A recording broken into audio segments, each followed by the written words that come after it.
ان کو اپنے محبوب صلی اللہ علیہ وسلم کے لیے پسند فرمایا، اور پھر اپنے نبی صلی اللہ علیہ وسلم سے فرمایا کہ اب آپ ان کے علاوہ کسی اور سے نکاح نہیں کر سکتے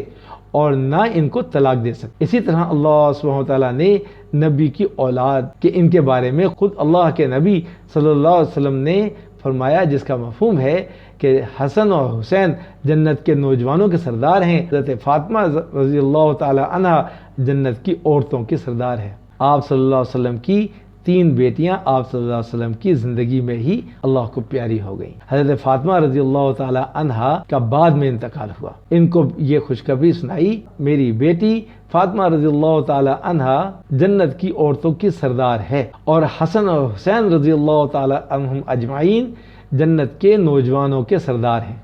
اور حضرت علی رضی اللہ تعالیٰ عنہ کو خوشخبری سنائی کہ جنت میں تیرا گھر میرے گھر کے بالکل سامنے ہوگا۔ اللہ رب العزت کے نبی صلی اللہ علیہ وسلم نے فرمایا، جس کا مفہوم ہے کہ اپنی اولاد کو میری محبت سکھاؤ اور میرے اہل بیت کی محبت سکھاؤ اور قرآن پڑھنا سکھاؤ۔ اللہ کے نبی صلی اللہ علیہ وسلم کی اولاد، آل اور اولاد سے محبت ہمارے ایمان کا حصہ ہے، اس کے بغیر ہمارا ایمان مکمل نہیں ہوتا۔ عام امتی کا ایمان ان کی محبت کے بغیر، ایسے ہی اللہ کے نبی صلی اللہ علیہ وسلم کے صحابہ سے محبت ہمارے ایمان کا حصہ ہے، بلکہ ایمان اس سے مکمل ہوتا ہے، اس کے بغیر ایمان کے مکمل ہونے کی ترتیب ہی نہیں ہے۔ ان کی محبت کے بغیر ایمان مکمل نہیں ہوتا۔ آپ صلی اللہ علیہ وسلم کی آل اور اولاد کو اسی لحاظ سے خاص اہمیت حاصل ہے کہ حضور صلی اللہ علیہ وسلم کی طرح ان پر بھی مستقلاً درود بھیجنے کا ہمیں حکم دیا گیا ہے۔ اللہم صلی علی محمد کے بعد وعلی آل محمد کہہ کر ان حضرات کی مستقل حیثیت کو بیان کر دیا گیا۔ اور ایک حدیث میں آپ صلی اللہ علیہ وسلم کا ارشاد ہے، جس کا مفہوم ہے کہ 2 چیزیں ایسی چھوڑ کر جا رہا ہوں کہ اگر ان کو تھامے رکھو گے تو کبھی گمراہ نہیں ہوگے، ایک قرآن مجید اور دوسری اہل بیت، ان کے تذکروں کا زندہ کرنا حقوق کے واجبہ میں سے ہے۔ مگر افسوس کے ساتھ کہنا پڑتا ہے کہ امت عملاً اس حدیث کو بھول گئی اور اہل بیت رضوان اللہ تعالیٰ اجمعین کے مبارک تذکروں کو فراموش کر بیٹھی۔ ہمیں چاہیے کہ ہم اپنے بچوں کو اور لوگوں کے سامنے تقریباً روزانہ ان حضرات حسنین رضی اللہ تعالیٰ عنہم اجمعین اور ان سے جو اولاد چلی، ان کے مناقب اور ان کی سیرت کو تھوڑا تھوڑا ضرور بیان کیا کریں، تاکہ قیامت کے دن اللہ تعالیٰ ان کے خدام میں سے اور ان سے محبت کرنے والوں میں سے ہمیں اٹھائے اور ہماری بخشش کا سامان بن جائے۔ اہل بیت کون لوگ ہیں؟ اہل بیت کا مطلب ہے گھر والے، اور شریعت مطہرہ کی اصطلاح میں حضور صلی اللہ علیہ وسلم کے گھر والوں کو اہل بیت کہا جاتا ہے۔ ازواج مطہرات سلام اللہ و رضوان اللہ علیہم اور حضرت فاطمہ، حضرت علی رضی اللہ تعالیٰ عنہ، حضرت حسنین کریمین سلام اللہ رضوان اللہ علیہم اجمعین کی اولاد اور قیامت تک آنے والی ان کی اولاد در اولاد سب اہل بیت ہیں۔ ان کی فضیلت میں اللہ سبحانہ وتعالیٰ نے قرآن پاک میں سورہ الاحزاب میں فرمایا، جس کا مفہوم ہے اے نبی کے اہل بیت، اللہ تو یہ چاہتا ہے کہ تم سے گندگی کو دور رکھے اور تمہیں ایسی پاکیزگی عطا کرے جو ہر طرح مکمل ہو۔ اس آیت میں لفظ اہل بیت سے پہلے اور بعد میں چونکہ آپ صلی اللہ علیہ وسلم کی ازواج مطہرات کا تذکرہ چل رہا ہے اور ان سے خطاب ہو رہا ہے، اس لیے ازواج مطہرات تو براہ راست اہل بیت میں شامل ہیں اور ان سے اولاد بھی جو ہے وہ بھی شامل ہے۔ حدیث نبی جس کا مفہوم ہے، نبی کریم صلی اللہ علیہ وسلم نے حضرت فاطمہ، حضرت حسن اور حضرت حسین رضی اللہ تعالیٰ عنہم اجمعین کو بلایا اور انہیں اپنی چادر کے نیچے کر لیا، اور حضرت علی رضی اللہ تعالیٰ عنہ آپ کے پیچھے کھڑے تھے۔ آپ صلی اللہ علیہ وسلم نے ان کو بھی اپنی چادر کے نیچے کر لیا اور فرمایا، اللہ یہ میرے اہل بیت ہیں، آپ ان سے گندگی کو دور رکھیے اور انہیں مکمل پاکیزگی عطا فرمائیں۔ حضرت ام سلمہ رضی اللہ تعالیٰ عنہا نے عرض کیا کہ یا رسول اللہ صلی اللہ علیہ وسلم، میں بھی ان کے ساتھ ہوں؟ آپ صلی اللہ علیہ وسلم نے فرمایا، جس کا مفہوم ہے تم تو اپنی جگہ پر ہو ہی اور تم خیر پر ہو۔ تو یہ تو عظمت ہے اہل بیت کی کہ اللہ سبحانہ وتعالیٰ نے اس امت پر اتنا فضل فرمایا، اتنا رحم اور کرم فرمایا اور جنت میں جانے کا، اپنی بخشش کرانے کا ایک ذریعہ بنایا کہ اللہ رب العزت نے اپنے پیارے نبی، اپنے پیارے حبیب صلی اللہ علیہ وسلم کی اولاد کو امت میں ابھی باقی رکھا کہ وہ امت ان کے اوپر درود بھیجتی رہے اور ان کی خدمت کرتی رہے اور ان سے اپنے آپ کو آگے نہ کرے، ہر چیز میں ان کو آگے کرے، فوقیت دے، ان سے دعائیں کروائے، ان کی خدمت میں حاضر ہو تو آخرت میں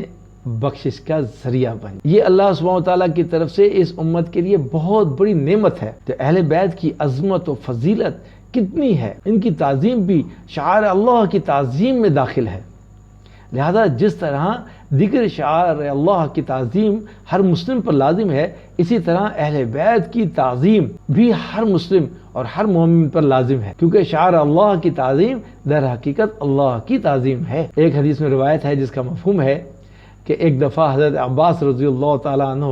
حضور صلی اللہ علیہ وسلم کے چچا آپ صلی اللہ علیہ وسلم کے پاس تشریف لائے۔ ایسے لگتا تھا جیسے ان کو کوئی ناگواری سی پیش آئی، کوئی ایسی بات باہر سے سن کر آئے کہ غصے کے تاثرات چہرے پر تھے، ناگواری کے تاثرات چہرے پر تھے۔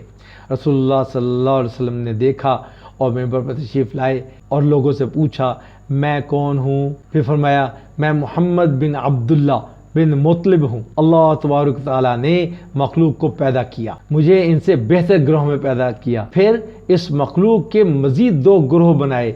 تو مجھے ان میں سے سب سے بہترین گروہ میں پیدا فرمایا، پھر ان لوگوں کے قبیلے بنائے تو مجھے ان میں سے سب سے بہترین قبیلے میں پیدا فرمایا، پھر ان قبیلوں کو گھروں میں تقسیم کیا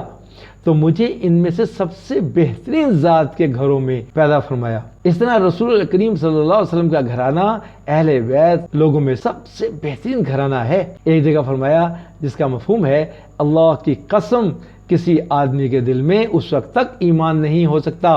جب تک وہ میرے اہل بیت سے اور اللہ کی خاطر اور میری ان سے رشتہ داری کی وجہ سے ان سے محبت نہ کرے۔ ایک اور جگہ آپ علیہ السلام کا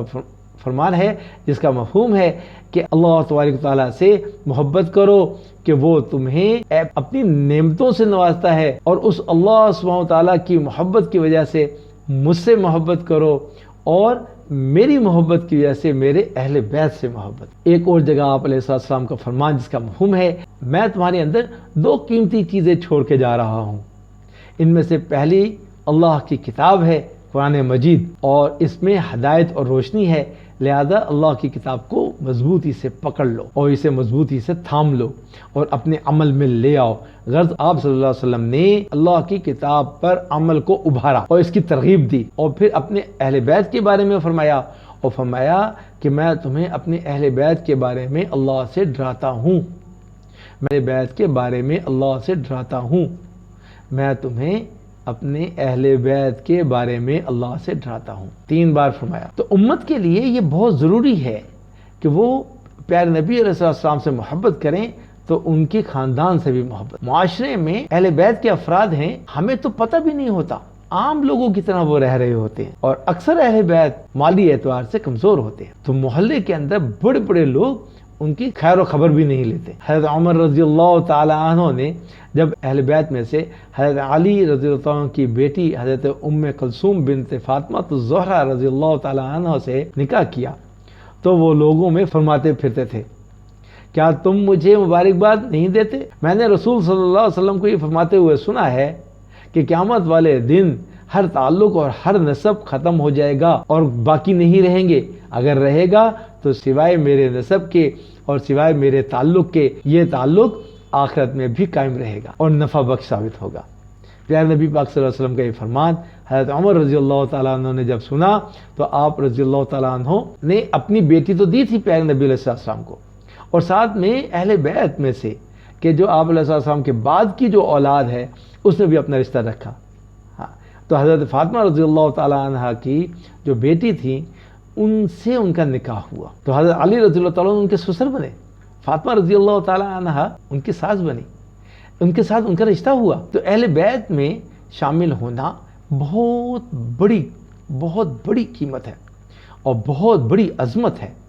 بھئی ہمیں چاہیے کہ ہم اپنے علاقے کے اندر تلاش کریں ایسے احباب جن کا تعلق پیارے نبی علیہ السلام کے خاندان سے ہے ان سے محبت کریں، ان کی خدمت کریں، ان کے لیے ہدیے لے کے جائیں، ان کے حال احوال پوچھا کریں، ان کی جو تکالیف ہیں ان کو اپنی تکلیف سمجھیں، ان کے گرد گھومیں،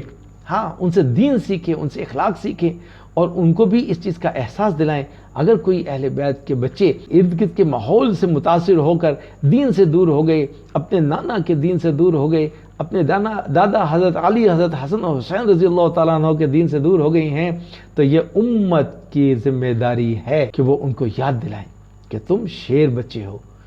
تم بکریوں کی اولاد نہیں ہو، تم عام آدمی نہیں ہو، تمہیں ایسی حرکتیں نہیں کرنی چاہیے، تم تو نبی کی اولاد ہو، تم تو اہل بیت سے ہو۔ تو پھر دیکھیں وہ چنگاری کیسا شعلہ بنے گی، اور پھر پوری کی پوری دنیا کے اندر دین کو زندہ کرنے کے لیے اپنی جان مال وقت بالکل ویسے ہی جیسے حضرت حسن اور حضرت حسین رضی اللہ تعالیٰ عنہ نے اپنے گھر بار کو لگایا، اپنی جانیں لگائیں، اپنی سب کچھ قربان کیا اور دین کو زندہ کیا۔ یہی نسل دوبارہ اٹھے گی۔ اب ان کو جگانا، ان کی خدمت کرنا، ان کو طرفداری کرنا، ان کی حوصلہ افزائی کرنا، یہ امت کا کام ہے۔ تو دین دنیا میں زندہ کرنا ہے تو میرے پیارو ہمیں اہل بیت کی عظمت کو سمجھنا ہوگا، امت کو اہل بیت کی عظمت کو سمجھنا ہوگا، اہل بیت کے بچوں کو خاص طور پر لینا ہوگا، اہل بیت کے بچوں کی خاص تربیت کرنی ہوگی، ان کو خاص ترتیب سے چلانا ہوگا۔ اللہ آپ لوگوں کو جزائے خیر دے۔ ان کی عظمت تو اتنی ہے کہ صبح سے بولے جائے رات تک، اور رات سے بولے جائے اگلے دن صبح تک، اور پھر صبح سے بولے جائے رات تک، اور رات سے بولے جائے دن تک، تو بولے جائیں، لکھے جائیں، ان کی عظمت ختم نہیں ہوتی۔ تو چھوٹے سے اختصار کے ساتھ آپ کے سامنے ایک پیش کیا تھا، آگے بھی انشاءاللہ ویڈیوز آتی رہیں گی، تو آپ لوگ اس کو خوب دیکھیں، آگے لوگوں تک پھیلائیں، اور جن بھائیوں نے سبسکرائب نہیں کیا بھائی وہ سبسکرائب کر لیں تاکہ اچھی ویڈیوز آگے آئیں، اچھی بات دنیا میں پھیلے اور ہمیں بھی حوصلہ افزائی ہو، اور لوگ بھی دیکھیں کہ برائی ہی نہیں پھیل رہی سوشل میڈیا میں، دین کے اعتبار سے، اخلاق کے اعتبار سے اچھائی بھی پھیل رہی ہے۔ اس میں بھائی آپ کے تعاون کی ضرورت ہے۔ جزاکم اللہ خیر، اللہ آپ لوگوں کو خوش رکھے۔ پھر انشاءاللہ اگلی ویڈیو میں ملاقات ہوگی۔ ہمارا خیال رکھیے گا اور اس چینل کا بھی خیال رکھیے گا۔ السلام علیکم۔